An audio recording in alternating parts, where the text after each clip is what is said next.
Hello friends. Welcome to the Eastern Front channel. Today we will talk with you about the memoirs of Friedrich Paulus adjutant, Arno von Lenski, who fought with Paulus until he was captured in 1943. I went to the foremost positions every day. I was often asked, why must we hold these positions if the army has to remain in the cauldron? Often I spoke with an old soldier who had taken part in the last year of the First World War. One day he said to me, "Colonel, I don't understand what we really want here on the Don and Volga.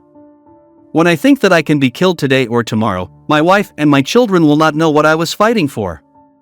And in all honesty, I don't know either." It was immediately clear to me that an earnest question had been touched on here. If this mood took a wider hold, we would disarm ourselves. So I had to counter it. I tried with the words, think about our surrounded comrades. If we don't hold the bridgehead, if we abandon the defense of the Chur line, our front line will fall back many kilometers. That is as good as not thinking about establishing a connection to the surrounded troops. We remain here now for the sake of our 330,000 comrades. My opposite number was silent, therefore I went on after a short pause. I don't know what our high command intends.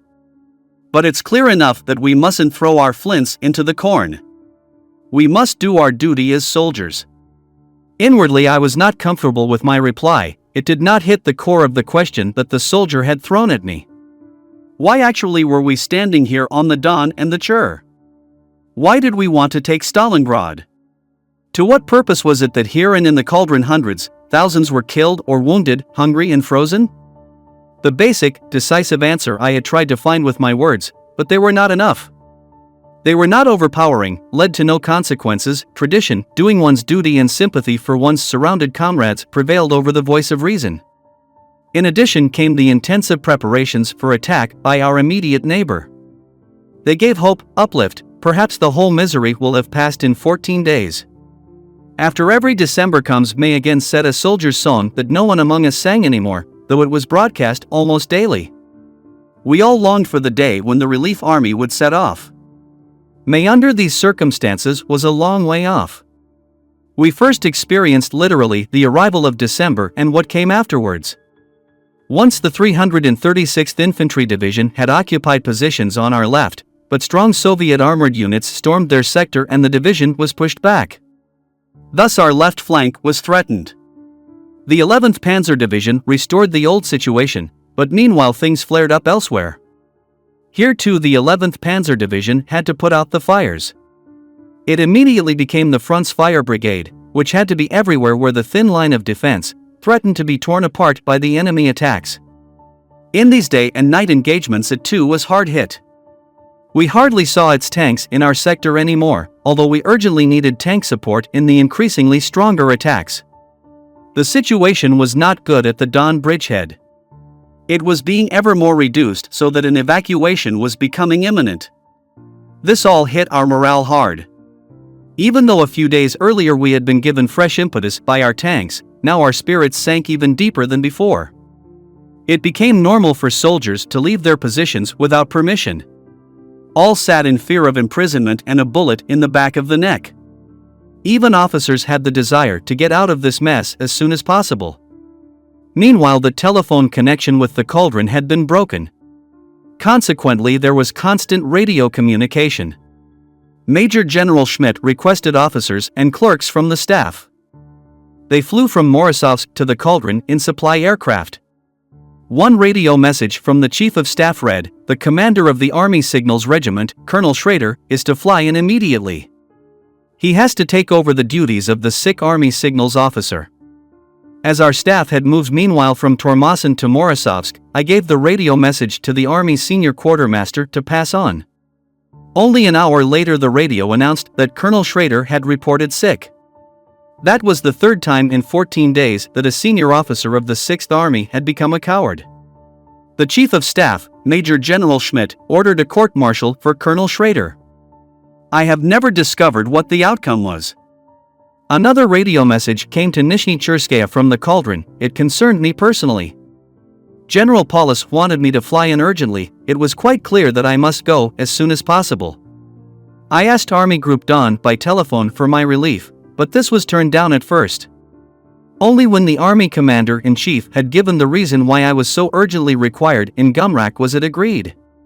The condition was that a divisional commander in the Cauldron who had become free was available as a replacement. The Army High Command was agreeable to this. With a heavy heart I said goodbye to my battle group. I had come to know the officers and soldiers in the 2 weeks of combined leadership of the fighting, and I had won their confidence. Would they understand me, giving up the command when the situation at the mouth of the Chur was coming ever more to a head with wide-ranging decisions involved?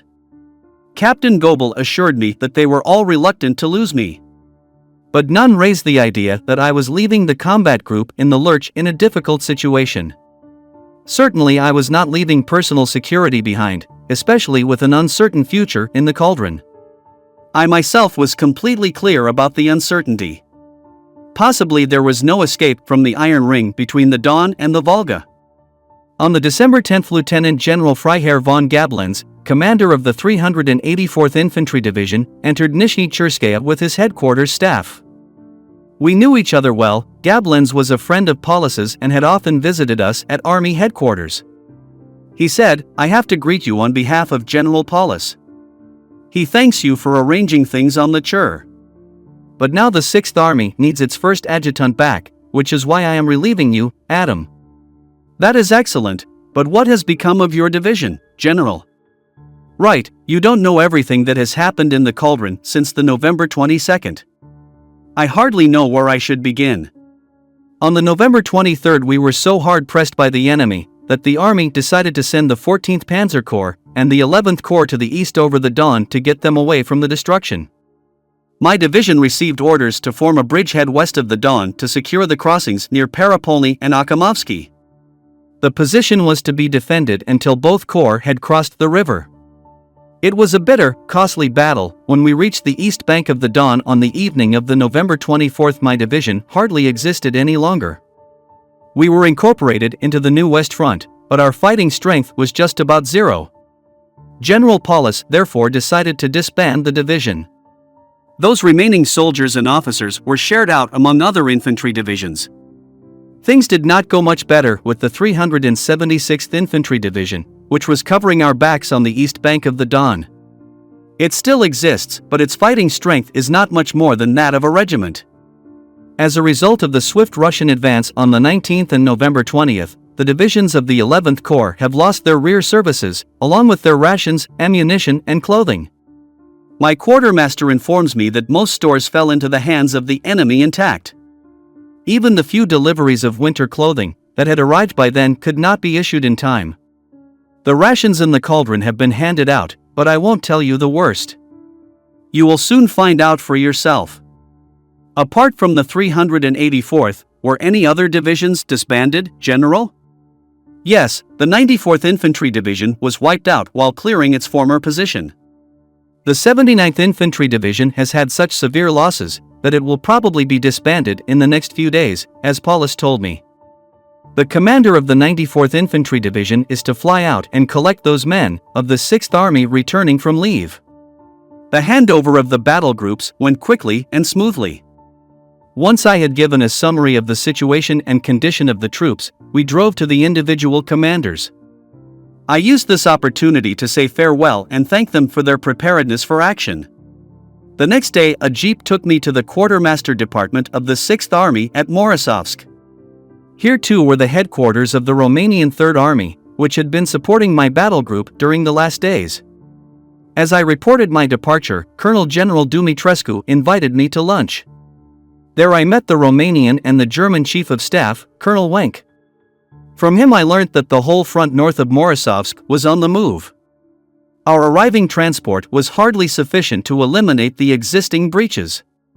The difficult experiences of the previous 3 weeks and the current seriousness of the situation meant there was no proper conversation among the high-ranking officers sitting at the lunch table. Now and then there were a few words between people sitting next to each other. Otherwise there was an oppressive silence. Unspoken questions hovered in the room. What alarming news will the next hours bring? How long will we be in Morozovsk? When will the Holod replacement army be formed? After the meal I went back to the quartermaster department. I hope to be able to talk to some of my old comrades and fellow workers before my flight into the cauldron. Unfortunately, I did not meet my friend Colonel Sell. He had taken over a combat team at Chur, near Surovikino. The few present seemed to pity me, which annoyed me.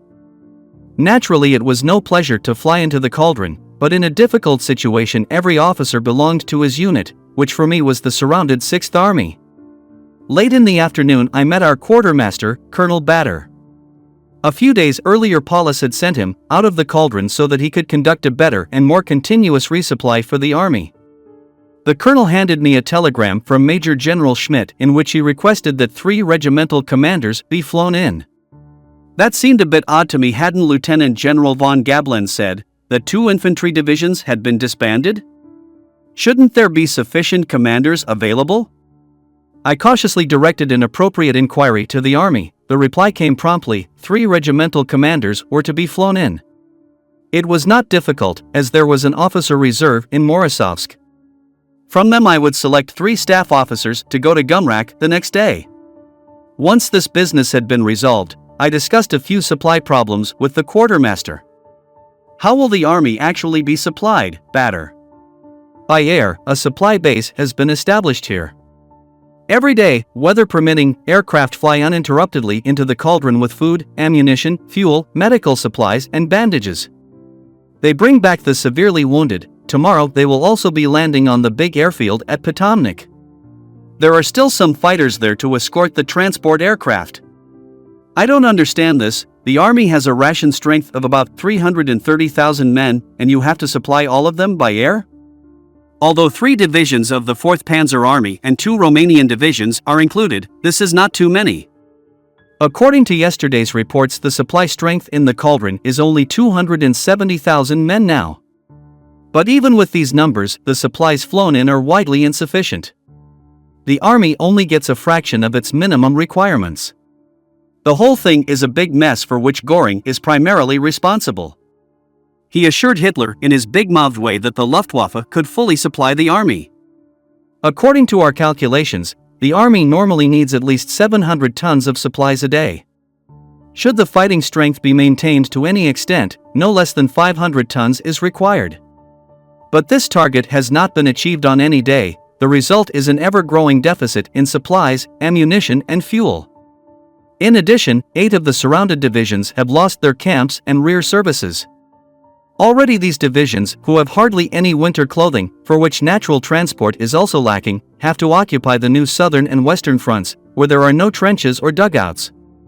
The army is confronting the worst hunger catastrophe, and mass freezing if the connection with the cauldron is not established very soon.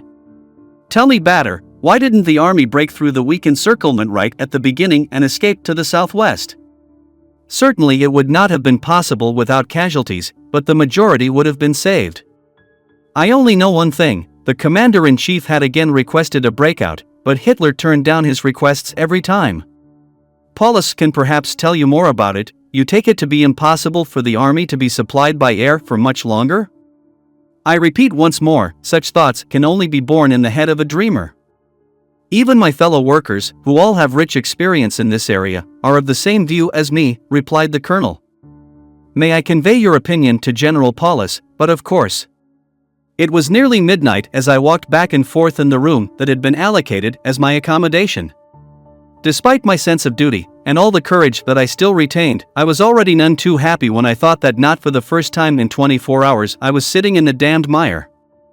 I had seen that the situation was not much better outside the cauldron.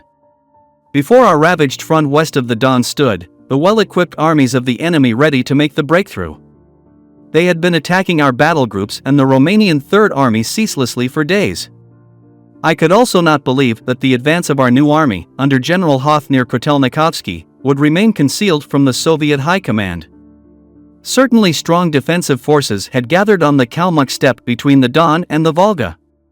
And our front on the lower Chur, how long would it hold? The 11th Panzer Division and the 336th Infantry Division had been badly hit, and had their hands full repulsing the enemy. No support could be expected from them in the relief attack by Hoth's army. But what use was this brooding? Next morning I would finally meet Hoth's tanks. A big convoy with supplies for the 6th Army would follow them. Before lying down to sleep, I called the Morozovsk airstrip. The commandant himself came on the line, telling exactly what time I am flying tomorrow. The first 3 machines are starting at 4 a.m., with you are flying 2 of the requested regimental commanders. You yourself follow in one of the next 3 machines, which apparently will be taking off at 8 a.m. hours. The situation could force us to change the schedule at short notice. Therefore, it would be useful if you could be here already at 7 a.m. hours. I promise to be punctual. This was only a small part of Arno von Lenski's memories. I am waiting for your discussions in the comments. Also, do not forget to like the video, subscribe to the channel. See you all soon for now.